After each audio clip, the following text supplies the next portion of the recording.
Senhor presidente, nobres colegas, realmente os oradores que me anteciparam e falaram da morte desse policial e da possível morte do outro, já que uma artéria foi atingida, num estado de extrema gravidade. A realidade brasileira da segurança pública é uma brincadeira, né? É uma brincadeira. É uma brincadeira porque nossas autoridades maiores, isso de muito tempo para cá, não se preocuparam em mudar a história do Brasil. Não se preocuparam. Nós temos um povo que não tem a consciência que deveria ter, e a formação do caráter do indivíduo, ela não depende hoje só da família. Antigamente, a família tinha um peso muito grande, hoje já não tem tanto. Hoje tem a internet, tem a televisão, hoje tem a escola, que não tem mais aquela estrutura que tinha no passado. E nós temos uma deputada aqui que eu adoro, que é a Bebel, uma pessoa maravilhosa que defende a educação, assim como a Marcialia também tem um comportamento muito bom. Então, é aquilo que eu falei, a educação não tendo sentido amplo. Edgar Morin, sociólogo francês contemporâneo, questão de uns 30 anos atrás, ou pouco menos, ele fez um trabalho sobre a educação do terceiro milênio. Ele falou que o país que não tivesse ética, cidadania, dentro da escola e dentro dos órgãos de comunicação, esse país estaria fadado ao fracasso. Porque o desenvolvimento depende desse desenvolvimento amplo da ética, da cidadania, do compromisso do indivíduo com a sociedade, da sociedade com ele. Então, o Edgar Morin fez esse trabalho para a ONU. Agora, no Brasil, não temos essa preocupação, não. O Brasil, ele realmente vive momentos terríveis, como houve agora, esse incidente com os policiais, e vamos ter muito mais. Mas o assunto que me traz aqui é apoiar esse projeto que está aí para ser votado. É um projeto muito bom, tem sentido. E também, senhor presidente, nobres colegas, eu apresentei um projeto instituindo a obrigatoriedade do cardápio em braille em lanchonete, restaurantes e empresas afins. Obrigatoriedade. Mas alguém aqui até me falou na época, eu não voto porque você está obrigando. Então, vou fazer um projeto autorizativo. Se eu fosse deputado americano, eu falei numa reunião ontem, eu autorizaria o presidente dos Estados Unidos a pular do Empire State. Está autorizado. Vamos fazer um projeto bonito aqui também, autorizando bares, restaurantes, autorizando, né? A dar refeição gratuita. Não é gratuita, não, é gratuita mesmo.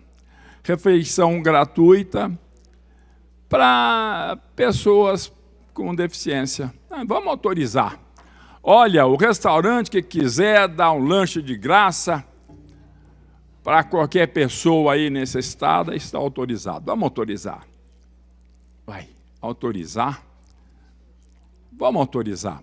O projeto autorizativo, a gente já é deputado e eu estou no 9º mandato, 7 de deputado e 2 de vereador em Ribeirão Preto. Aprendi um pouquinho só.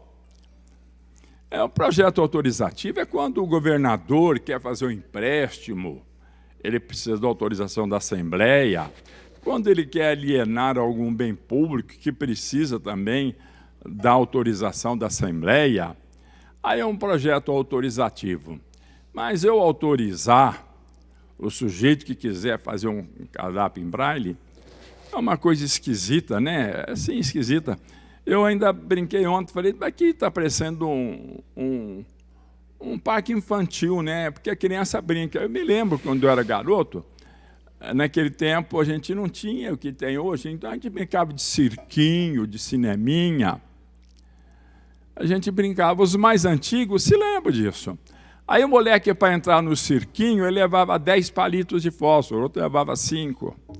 Papai tinha que pagar ingresso, tinha que ter alguma coisa, né, para assim ter mais sentido e parecer algo verdadeiro.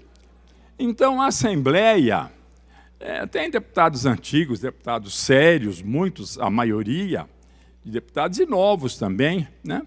Então, eu apresentei esse projeto, criando a obrigatoriedade, o governador, por alguns motivos que ele alegou, ele vetou. Então, o veto está aqui para ser discutido. Inclusive, a minha intenção é discutir com o governo do Estado alguma forma de se melhorar para que esse projeto realmente caminhe.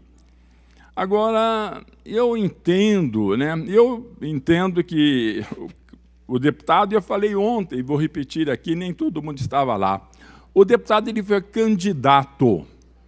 A palavra candidato vem de cândido, que é puro, sem mancha, nobre, sério. Então, o deputado foi candidato, e candidato tem esse significado, que vem do latim, né? Cândido. E eu entendo que esse projeto, eu penso dessa forma, não vou obrigar ninguém a pensar da mesma forma. Eu entendo que, já que esse meu projeto foi vetado, deveria ser discutido, ou vamos fazer uma adaptação, vamos conversar. O interesse é favorecer a pessoa com problema de visão? Então vamos fazer isso. Não é porque eu sou cego, não, eu sei que isso gera especulação, depois, olha, está vendo? Um deputado cego, eu não ligo para isso. Eu tenho idade suficiente, maturidade suficiente para entender as coisas. E muitas vezes sai da boca, né, aquilo que está sobrando no coração. Ou muitas vezes sai da boca aquilo que sobra na mente. Eu falo, coração não é um termo correto. É que antigamente as pessoas pensavam com o coração. A deputada Janaína, a deputada Bebel, eles devem saber disso. Não é que pensavam com o coração, é o coração que tinha essa capacidade, segundo o entendimento de muitos. Inclusive, você vê assim, discordar. Discordar vem de corde, né?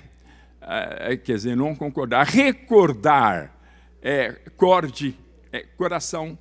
Então, é o coração que pensava. Então, a pessoa fala, sai da boca aquilo que está sobrando no coração. E eu falo, sai da boca aquilo que sobra na cabeça. Você entendeu? Hoje nós já estamos em outra fase. Outra coisa que eu queria aproveitar, senhor presidente, não é fugindo, não. Eu escuto aqui, porque o Brasil, socialismo, o comunismo, tudo bandido. Comunista e socialista, todos bandidos. Então, eu fui bandido também, num bom período da minha vida, eu jovem. Eu tinha esse ideal, ouvia a Rádio Central de Moscou, muito tempo atrás, né? Eu sou um dos mais velhos aqui, Rádio Central de Moscou. Me lembro um dia, inclusive, que um jovem brasileiro, porque tinha uma transmissão em português, ele falou da realidade do socialismo, do comunismo, da União Soviética. Eu adorava aquilo, e tinha essa tendência, sempre tive. Quando o Che Guevara morreu, eu morava em São Paulo, depois eu fui para Ribeirão Preto, meu apartamento cheio de fotografia do Che Guevara. Quer dizer, então a pessoa passa a ter uma certa maturidade, a entender determinadas coisas. Os trabalhistas ali da Inglaterra, que eram os socialistas, o pessoal de esquerda, os comunistas, os sindicalistas, se uniram. Gente, para a Inglaterra foi muito importante. O trabalhador da Inglaterra foi valorizado. Eu até queria indicar algumas coisas, me desculpem. Eu não defendo nem um lado nem o outro, eu defendo a reflexão. Pela minha formação em filosofia também, eu sou obrigado a ter esse entendimento, né? Sócrates, ele não ensinava as coisas, ele fazia o indivíduo pensar, ele ensinava perguntando, ou seja, ele perguntava. Ele era filho de uma parteira e ele ensinava através da maiêutica. Maiêutica é a arte de fazer o parto, que não tem nada a ver com a Janaína, não, que o projeto dela é muito bom. É a arte de fazer o parto.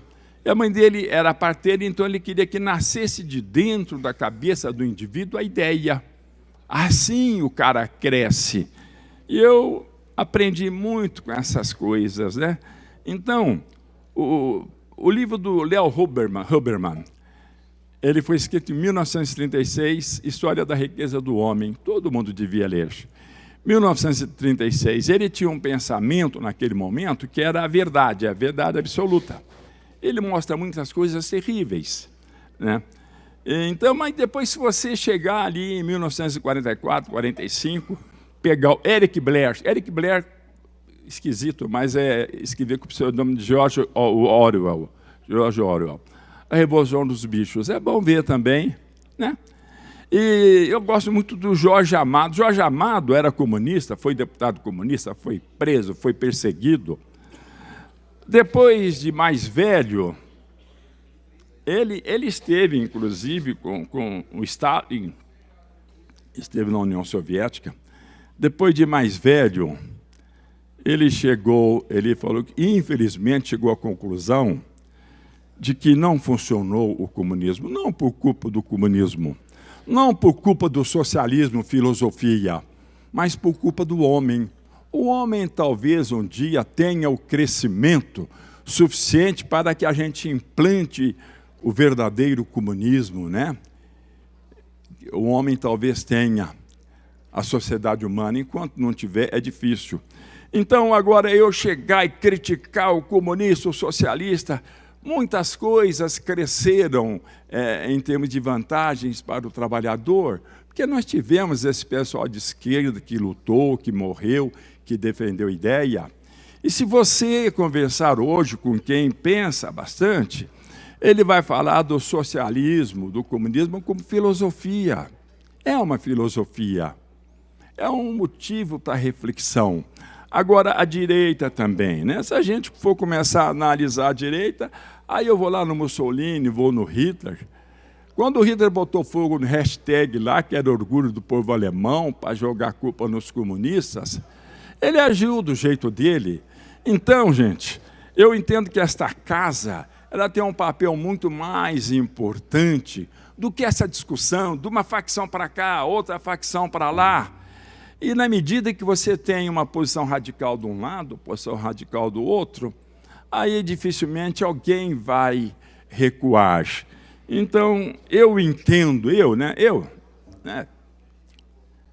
simplesmente eu, que não sou ninguém para querer ensinar ninguém, para ensinar os outros, a gente tem que recuar um pouquinho nesses ataques de ideologia, porque a ideologia, na medida que eu luto contra a ideologia do outro, eu estou tendo a minha ideologia.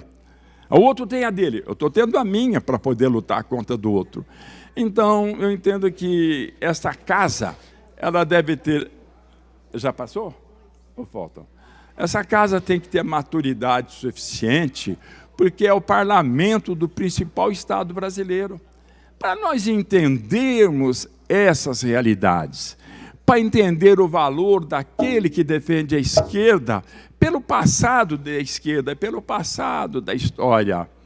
E para entendermos, a esquerda tem, Joseph Stalin é bandido. Foi bandido, um assassino. Mas e o Hitler, não foi? E o Mussolini, não foi? E o Franco, na Espanha, não foi? Então, gente, para mim, não é o partido que qualifica, é a pessoa que se qualifica. E quero até dizer aqui, me desculpe quem pensa diferente, a bancada aqui de esquerda tem deputados maravilhosos. Deputados maravilhosos. Ah, mas a esquerda, porque o Stalin ou porque a Venezuela, nós não temos nada a ver com isso daí. Nós estamos aqui no Parlamento Paulista, que tem que discutir as coisas com seriedade, sabe? Porque nós estamos formando opinião. Uma vez eu ouvi alguém dizer que a informação é a matéria-prima da consciência. E o parlamento aqui, a pessoa usa aqui microfone, então nós podemos formar opinião, ou podemos tentar, né? E agora eu quero encerrar dizendo, esse projeto aí que está sendo apresentado, autorizando o restaurante, né? Vamos fazer um autorizando a dar lanche de graça e refeição de graça. Autorizar, né? É um projeto autorizativo. É isso daí. Agora, desculpem-me, eu entendo que o meu projeto foi vetado, o veto não foi analisado, na minha ética, eu não apresentaria esse projeto que foi apresentado. Eu não apresentaria. Agora, cada um tem a sua cabeça e cada cabeça tem o seu jeito de agir. Obrigado.